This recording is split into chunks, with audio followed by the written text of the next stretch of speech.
अपने सब पत्रकार साथियों का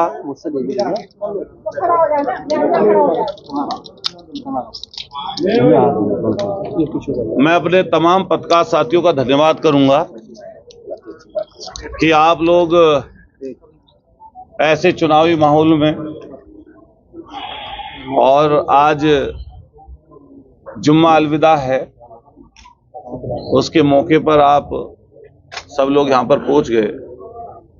सबसे पहले मैं बधाई दूंगा मेरठ और देशवासियों को अलविदा जुम्मा की जो आज है।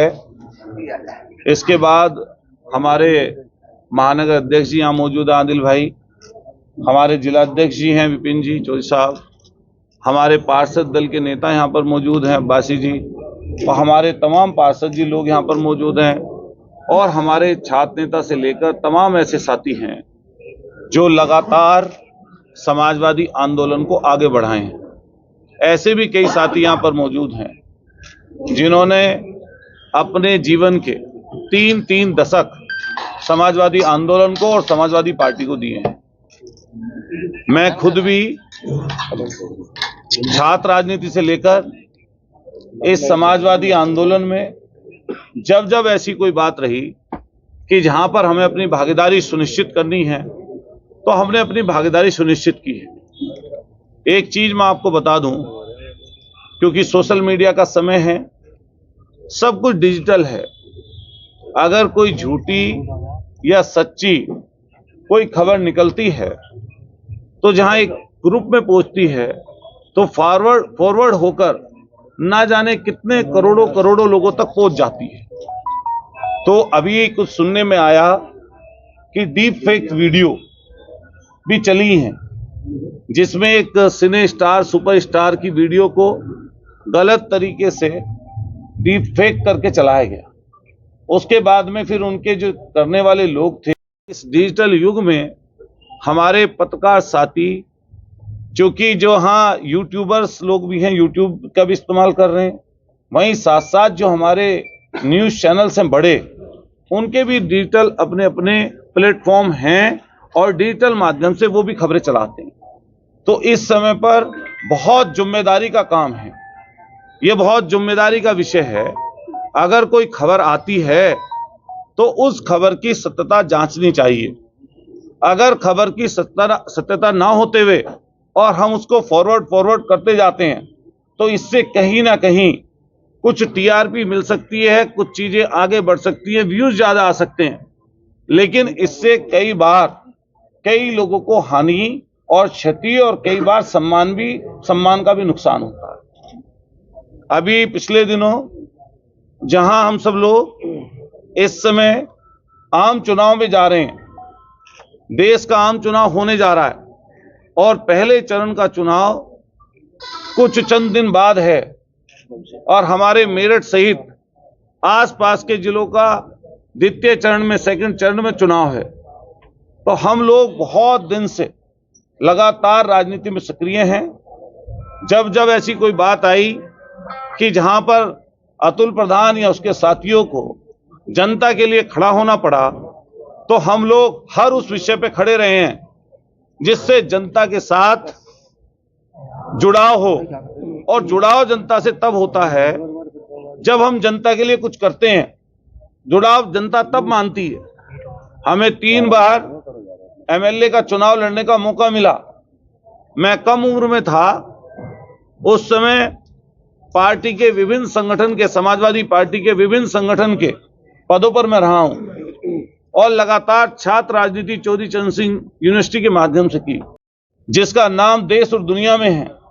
जहां 1857 की क्रांति इसी शहर से शुरू हुई और धन सिंह कोतवाल गुर्जर जी ने उसके लिए ना जाने कितने लोगों ने अपनी कुर्बानियां हिंदू मुसलमान भाइयों ने दी। तो जहां हम लोग इस क्रांतिकारी शहर में हैं, वहीं कई बार अफवाहें चलती हैं। समाजवादी पार्टी ने हमेशा हमें सम्मान दिया, हमें मौका दिया। हमारी नजदीकी माननीय अखिलेश यादव जी से काफी लंबे समय से है और कई बार पार्टी दल फैसले लेती, और जब फैसला शीर्ष नेतृत्व का होता है तो मेरे हिसाब से उसमें कई बार ऐसा हो सकता है कि किसी को उससे लाभ मिल जाए, या ऐसा हो सकता है किसी को राजनीतिक या पॉलिटिकल या सामाजिक लाभ ना मिल पाए, लेकिन पार्टी फैसला लेती है। चुनाव एक ही व्यक्ति लड़ पाता है, लेकिन मैं अपने आप को गौरवान्वित महसूस करता हूं कि मुझे 2012 में सिर्फ संघर्ष के बलबूते सरदना से एमएलए का टिकट मिला। हम लोग चुनाव हारे, उसके बाद में यूथ के स्टूडेंट विंग के प्रदेश के अध्यक्ष रहे, जिला पंचायत अध्यक्ष, जिला पंचायत सदस्य अध्यक्ष बनने का मौका मिला। उसके बाद 17 में हम लोग फिर एमएलए का चुनाव लड़े, नहीं जीत पाए। उसके बाद 22 में हम एमएलए बने, सरदना की महान जनता ने हमें एमएलए का चुनाव जिताया। वहां के सब हिंदू मुसलमान भाइयों ने, अगड़ों ने, पिछड़ों ने, शोषित वंचितों ने हमें मदद की। एक चीज मैं और क्लियर यहां पर कर दूं, मैंने रात भी बोली थी चीज, कि वैचारिक रूप से व्यक्ति विचार को बार बार नहीं बदल सकता। हमारा जो विचार है, हमारा विचार मैं मानता हूं सब वर्ग के लोगों को, हिंदू मुसलमान को या सिख ईसाई को, जैनी बौद्धिस्ट को, क्योंकि हम सामाजिक व्यक्ति हैं, पॉलिटिकल व्यक्ति हैं, तो हर एक व्यक्ति की भावनाओं की कदर करना हमारा कर्तव्य बनता है। लेकिन अगर कोई व्यक्ति पूछे कि भाई आपकी सोच क्या है या आपका विचार क्या है, तो मैं हमेशा ये बात बोलता हूं कि बाबा साहब भीमराव अंबेडकर जी की सोच के व्यक्ति हम लोग हैं। समानता की बात की है, गैर बराबरी को खत्म करने की बात की है, हम उसकी राह पर चलने वाले लोग हैं। अभी मेयर का चुनाव लड़ने का मौका भी पार्टी ने दिया था, हालांकि हम नहीं जीत पाए। कुछ समीकरण बने, जो चीजें नहीं आपके सामने हैं। उसके बाद हम लोग अभी एमपी के चुनाव के लिए टिकट मांग रहे थे, और सिर्फ मैं अकेला नहीं मांग रहा था, पार्टी के अन्य वरिष्ठ लोग भी उसमें टिकटार्थी थे, जिसमें हमारे आदरणीय रफीक अंसारी जी शहर विधायक, जिसमें यहां पर हरीश पाल जी की पुत्रवधू नैना सिंह जी, जिसमें आपके ये पूर्व विधायक जिनका टिकट हुआ, इसके अलावा मुखिया गुजर जी भी हमें वहां पर मिले, आकिल मुर्तजा जी वहां पर मिले, हमारे भाई बैठे हैं आदिल चौधरी जी, महानगर के अध्यक्ष हैं, एमएलए का चुनाव लड़े हैं, इन्होंने भी मांग की। हमारे चौधरी विपिन चौधरी जी बैठे हैं, इन्होंने भी मांग की, और हम लोग भी लगातार टिकट की मांग कर रहे हैं। उसी बीच में समाजवादी पार्टी ने, माननीय राष्ट्रीय अध्यक्ष जी ने भानु प्रताप जी का टिकट यहां से अनाउंस किया। जो चीजें यहां आपके सामने हैं, उसके बाद में हमारा भी टिकट अनाउंस हुआ, हमने पर्चा अपना भर भी दिया। उसके बाद में माननीय राष्ट्रीय अध्यक्ष जी ने अपना जो भी पार्टी का शीर्ष नेतृत्व का जो भी इशारा रहा हो या जो भी सोच रही हो, उस सोच को रखते हुए अभी पूर्व मेयर को टिकट अभी दिया, और उनका लास्ट दिन जो है नामांकन भी हुआ। तो मैं एक बात आपको क्लियर कर दूं कि पार्टी के प्लेटफॉर्म पर हर किसी व्यक्ति को टिकट मांगने का अधिकार, पद ओहदे की बात करने का अधिकार है। हम भी उसी अधिकार की बात करते हैं, और कई बार जब पार्टी प्लेटफॉर्म पर हम जाते हैं तो कई बार अभिभावक होने के नाते सामने वाले की भी गुस्सानसी होती है, वो भी अपनी बात रखता है। यही असली लोकतंत्र भी है। जहां टिकट की बात है तो ये बात सच है कि कल सुबह में माननीय राष्ट्रीय अध्यक्ष अखिलेश यादव जी ने हमें और सामने वाले व्यक्ति को बुलाया था, और काफी देर तक वार्ता हुई, और उस वार्ता के क्रम में उनको पार्टी के शीर्ष नेतृत्व ने, माननीय अखिलेश यादव जी ने अधिकृत किया चुनाव लड़ने के लिए। तो जो उनका डिसीजन हुआ, उससे अलग हटने का तो कोई मतलब नहीं है। अभी कल से मैं आप सब लोगों से आपके सवाल लूंगा, इसके बाद जो अपनी बात पूरी कर लूंगा। अभी कल से जैसे ही सवेरा मतलब ये प्रकरण हुआ, तो कई जगह खबर चली कि अतुल प्रधान इस्तीफा दे रहे हैं। फिर खबर चली कि अतुल प्रधान किसी और पार्टी से भी सिंबल लेकर अपनी पत्नी को चुनाव लड़ा सकते हैं। कई जगह से खबर आई कि भाई अतुल प्रधान किसी दल पार्टी में जा सकते हैं, और यहां तक भी सोशल मीडिया प्लेटफॉर्म पर अलग अलग तरीके की फोटो चलने लगी कि शाम को 4 बजे अतुल प्रधान पार्टी ज्वाइन कर रहे हैं, दूसरी सरकार वाली पार्टी वो ज्वाइन कर रहे हैं। अब पता नहीं, मैंने आज इसीलिए वो सारी बातें क्लियर करने के लिए मैंने आप सब प्रेस के साथियों को यहाँ पर बुलाया है। यहाँ पर हमारे प्रिंट मीडिया के साथी भी हैं, उनके भी तमाम वरिष्ठ लोग हैं, सोशल मीडिया प्लेटफॉर्म पर भी तमाम हमारे साथी ऐसे यहाँ पर हैं जो कहीं ना कहीं हमारे आंदोलनों को, संघर्ष को जिन्होंने नजदीक से देखा है। और शायद ही कोई मेरठ का व्यक्ति ऐसा होगा या आप में से कोई ऐसा व्यक्ति होगा जिसने हमारे संघर्ष को, हमारी शुरुआत को, हमारे हारने को या हमारे जीतने को नजदीक से ना देखा। हम लोग कोई धन्ना सेठ के यहाँ पैदा हुए वाले व्यक्ति नहीं है। हमने अपनी मेहनत के दम पर, संघर्ष के दम पर, जाति धर्म से ऊपर उठकर लोगों को जोड़ने का काम किया और उस जुड़ाव के कारण आज हम लोग उधर की तरफ बढ़ रहे हैं जिधर की तरफ नीतियां बनती हैं, जहां से नीतियों का निर्धारण होता है। और मैं बड़ी साफ गोई से आपको ये बताना चाहता हूं कि दल और पार्टी बदलने का निर्णय ये कोई गुड्डे गुड़िया का खेल नहीं है। ये कोई अचानक लिए गए निर्णय नहीं होते। ये कोई एकदम ऐसे नहीं है कि किसी ने बोल दिया, सोशल मीडिया के प्लेटफॉर्म पर चल गया और दल पार्टी बदल लिए या दल पार्टी बना लिए। ये ऐसी चीज नहीं है। अगर भविष्य में, इसको आप अन्यथा ना लेना, अगर मान लिया हमारे मन में कोई बात हो तो अतुल प्रधान कम से कम ऐसा व्यक्ति है कि सबसे पहले जिन्होंने हमारी शुरुआत कराई, हम कोशिश करेंगे कि सबसे पहले उनसे ये वाली बात बताएं। और ऐसी चीज नहीं है, मान लिया हमारे उनके रिश्ते कोई खराब थोड़ी ना है। उनके हमारे रिश्ते खराब नहीं है, उनके हमारे रिश्ते बहुत अच्छे हैं। और अगर मैं सोचता हूं खराब रिश्ते होते तो कैसे एमएलए बन पाते? अगर खराब रिश्ते होते तो वो कैसे भी हमारा एमपी का टिकट हो जाता? ये पार्टी का कुछ निर्णय रहा होगा, क्या पता कितने लोग उसमें हों, हम नहीं कहना चाहते, लेकिन बस हम इतना कहना चाहते हैं कि पार्टी जो है आगे बढ़े और पार्टी जो है किस तरीके से ये लोकसभा चुनाव जीते, हमारी मंशा है। अब सवाल ले, एक अतुल जी ये बताइए, जो एक सुन लो। अखिलेश जी को या नहीं? देखो, अखिलेश जी को, माननीय राष्ट्रीय अध्यक्ष अखिलेश यादव जी को धमकी देने का प्रश्न ही नहीं उठता। अपनी बात आदमी वहां पर कहता है, और जब आदमी अपनी बात कहता है तो ये जो कोई बताने वाला, जब मैं था वहां पर और माननीय राष्ट्रीय अध्यक्ष जी थे, तो मेरे और उनके बीच में क्या बात चल रही है ना तो उन्होंने बताया और ना मैंने बताया, ना मैं यहाँ प्रेस में उस बात को बताऊंगा। तो आपको कैसे उस बात की पता लगी कि मैंने उनसे क्या बोला, उन्होंने मुझसे क्या बोला? आपकी पार्टी छोड़ने की, इस्तीफा देने की सभी खबरें गलत हैं। जिस तरीके से आप अपनी पत्रकारिता नहीं छोड़ सकते, ऐसी में राजनीतिक सामाजिक जीवन को, सुन लीजिए पूरी बात, पूरी बात सुनिए, ऐसी में सामाजिक राजनीतिक जीवन को नहीं छोड़ सकता। जहां तक आपका विषय है, आप मेरे बराबर में माननीय जिलाध्यक्ष जी बैठे हैं, इधर महानगर अध्यक्ष जी बैठे हैं। ये प्रेस कॉन्फ्रेंस इसीलिए बुलाई गई है कि सब लोगों की सारी भ्रांतियां निकल जाएं और मैं और आप सुख चैन से ये वाला लोकसभा का चुनाव लड़ें और लड़ाएं। आप ये बताइए कि आप बीजेपी नेताओं के संपर्क में हैं या नहीं, जरा ये भी बता दीजिए। अच्छा, आप बीजेपी के नेताओं के संपर्क में हो या नहीं, बताओ। हम तो हमेशा रहते हैं। तो हमेशा रहते हैं। ये ऐसी, हम तो पत्रकार हैं, हम सबके उसमें रहते हैं ना। आप बताइए। एक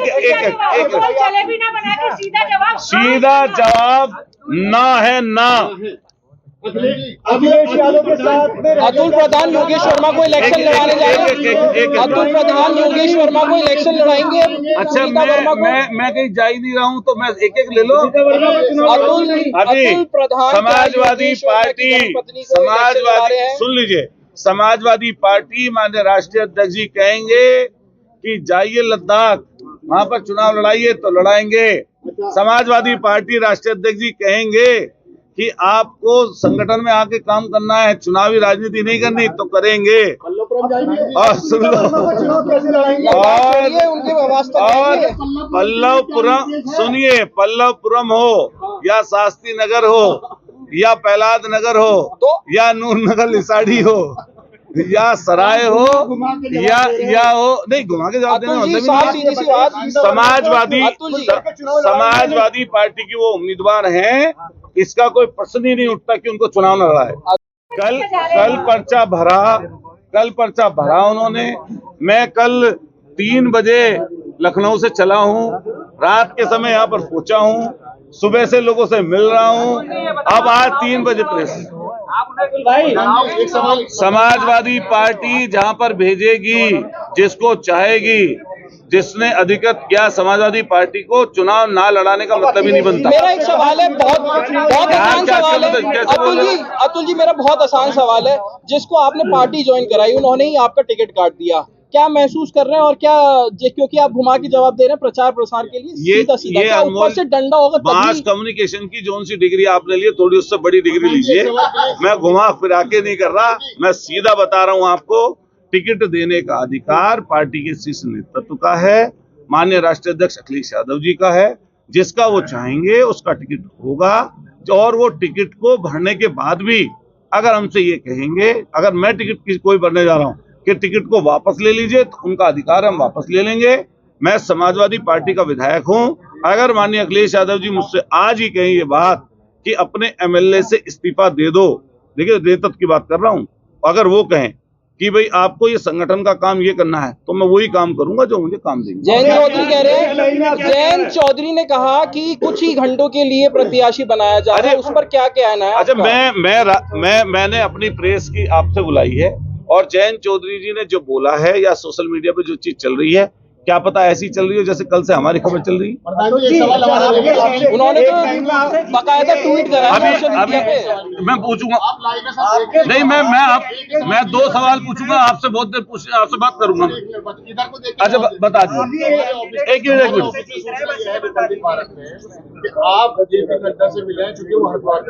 मिनट। मैंने सीधी बात बता दी आपको, ये फेक न्यूज है, गलत न्यूज है, और मैं फिर कह रहा हूं ये पब्लिक प्लेटफॉर्म पर इस तरह की न्यूज खबरें चलाना। अच्छा ये बताओ, कोई दल पार्टी किसी में जाता है या आता है तो क्या पता नहीं चलती लोगों को? मैं प्रेस क्यों बुला, मैंने इसीलिए प्रेस बुलाई कि जिससे मैं वो भ्रांति दूर कर दूं। और कभी किसी तरह, मैं जिस तरह का व्यक्ति हूं, मैं इस तरह का व्यक्ति हूं, अगर दल पार्टी की कोई बात होती तो मैं राष्ट्रीय अध्यक्ष माननीय राष्ट्रीय अध्यक्ष अखिलेश यादव जी को बता के आता ही बात। अच्छा सलीम भाई बताओ, एक लाइन में आपसे जवाब चाहिए कि आप पार्टी बता दो ये बात। एक लाइन में जवाब ये है, जो पार्टी का दिशा निर्देश हो सब मानेंगे हम। क्या दिशा निर्देश ये माला है कि सरकार को, जो सरकारी पार्टी है उसको चुनाव हारनी चाहिए वो पार्टी। अच्छा, आप कह रहे हैं पार्टी का निर्देश मानेंगे, क्या आप अपनी भाभी को चुनाव लड़ाने जाएंगे या नहीं?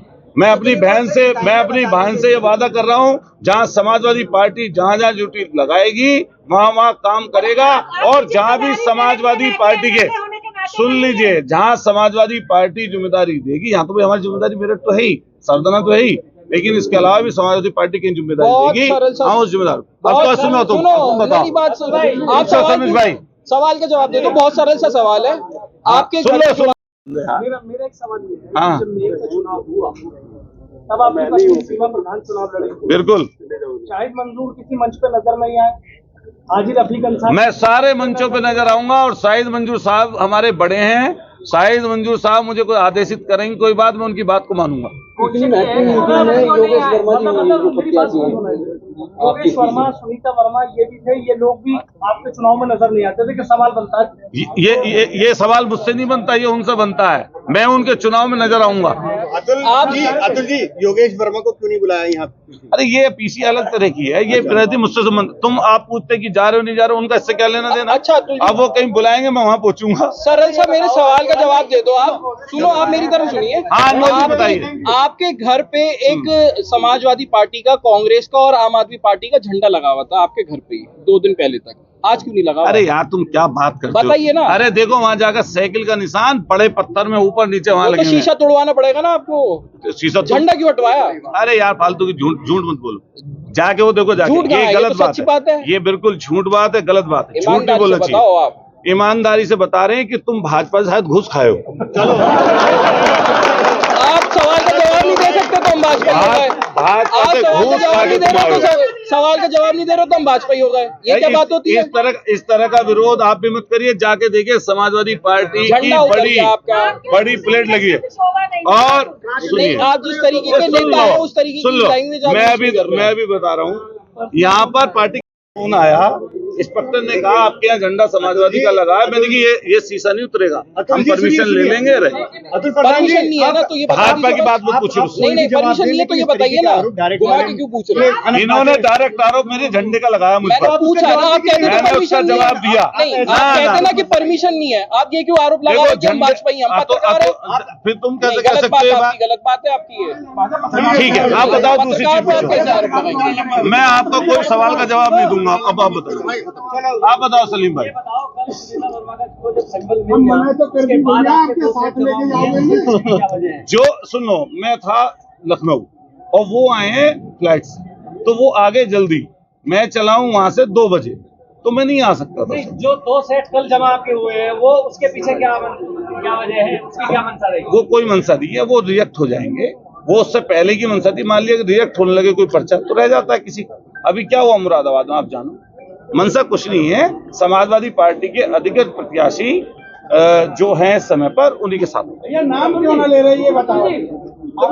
योगेश वर्मा का नाम लेने में क्या दिक्कत है? मैंने पहले नंबर पे कह दिया था जिनकी आप बात कर रहे हो उनका नाम। मैंने कि चुनाव तक नाम नहीं लेंगे उनका। आप अपनी इच्छा अनुसार जाएंगे चुनाव लड़वाने को? मैं बस एक चीज से बस आहत हुआ इनकी, इन्होंने कहा कि समाजवादी पार्टी का झंडा उतार दिया। जब मैंने तीनों झंडे के नाम लिए हैं। मैं तीनों झंडों का नहीं जानता हूँ, मैं सिर्फ एक झंडे का जानता हूँ, समाजवादी का। मैं समाजवादी में हूँ और था और रहूंगा। एक झंडा, और वो परमानेंट मैंने लगा रखा झंडा वहां पर। तो झंडे के बारे में कभी ऐसी बात मत करना। योगेश वर्मा का नाम क्यों नहीं ले रहे आप? उनकी पत्नी का, सुनीता वर्मा का बार बार आप गोलमोल क्यों कर रहे जा रहे हैं? क्या कह रहे हैं? खुल करके नाम ले रहे हैं, खुल करके नाम ले रहे हैं। दोनों आप लोगों की साइकिल को वोट पड़ेगी। अच्छा अतुल जी ये बताएं कि समाजवादी पार्टी में इतना अनमोल का तो पता नहीं किसको पड़ेगी, लेकिन तुम्हारे दोनों साइकिल को पड़ेगी। अतुल जी आज तो पर्सनल क्या है, तुम बात ऐसी करोगे तो परिवार की बात थोड़ी ना करोगे। पूछिए, समाजवादी पार्टी में टिकट को लेकर इतना कंफ्यूजन क्यों है? ये मुरादाबाद राम आप कह रहे हो कंफ्यूजन है, क्या पता पार्टी की रणनीति हो। अच्छा ये रणनीति है। हाँ, अरे आपका क्यों कटा? कर रहे हैं ये नहीं पता। भारत, यही तो, ये इनसे पूछिए ना। ये अनमोल हमारे साथ ही खड़े हैं। लखनऊ रह के आए, वहाँ मालूम पड़ा होगा। भाई मालूम पता, उनकी एक वीडियो चल गई। लेकिन वो जांच में तो नहीं है। जांच में कैसे? जांच में तो यहाँ जांच थोड़ी ना, जांच होगी। अच्छा अतुल जी, आपने अपने समाज की बात करी थी कल, आपने अपने समाज की बात करी थी और कहा था कौन सी रणनीति है? बदायूं में कौन सी रणनीति है? बदायूं में रणनीति ये है कि आदरणीय धर्मेंद्र यादव जी आजमगढ़ चले गए हैं और माने शिवपाल जी या जो उनका परिवार को सदस्य लड़ेगा माने। अतुल जी मेरा एक सवाल, 2 पूछिए आप। चलिए 2 सवाल है। पहला सवाल मेरा ये है कि नॉमिनेशन आपका हो जाता है, नॉमिनेशन होने के बाद आपके दूसरा टिकट दे दें। दूसरा सवाल, आप जब फेसबुक पे लाइव आए थे कल आपने एक बात कही कि मुझे सर्व समाज की वोट मिलती है, सर्व समाज मेरे साथ है, लेकिन जिस समाज का खून मेरी रगों में दौड़ता है उस समाज की बात मैंने अपने नेता से करी तो क्या गलत करेंगे? बीजेपी ने जितने गुर्जर समाज को टिकट दिया, आप उससे ज्यादा टिकट चाहते हैं। आपके कहने के बाद वो टिकट तो दिए नहीं गए, आपका भी टिकट वापस कर दिया। देखिए, मैं फिर कह रहा हूँ, ये सही बात है। जब हम पीढ़ी की बात कर रहे हैं तो जब सामाजिक दृष्टिकोण से देखते हैं तो जिस समाज में व्यक्ति रहता है उसकी बात चर्चा होती है और उसकी बात आदमी करता है। तो मान लिया कई क्वेश्चन सोशल मीडिया के माध्यम से आ रहे थे, लोग फेसबुक पे भी लिख रहे थे, हमने उसका जवाब दिया। क्या लग रहा है, मतलब औरों को तो टिकट दिला नहीं पाए, मतलब फिर समाज की बात करी, इतना बड़ा तबका है पूरे देश में। नहीं, मैं थोड़ी ना दिलाने वाला हूं, मैं तो अपना मांग रहा था। लेकिन आपकी बात को अनसुना क्यों कर दिया? नहीं, मेरा तो टिकट हो गया था, लेकिन पार्टी ने जिस रणनीति के तहत नहीं दिया टिकट, और जगह दूसरी जगह एडजस्ट होंगे। जो जिस समाज से आप आते हैं उसके अंदर अपनी बिरादरी के लोगों को, समाजवादी को वोट करने के लिए पूरे पश्चिम यूपी में पूरा जिंदाबाद बोलेंगे, हर एक व्यक्ति समाजवादी पार्टी जिंदाबाद बोलेगी। Thank you. चलो।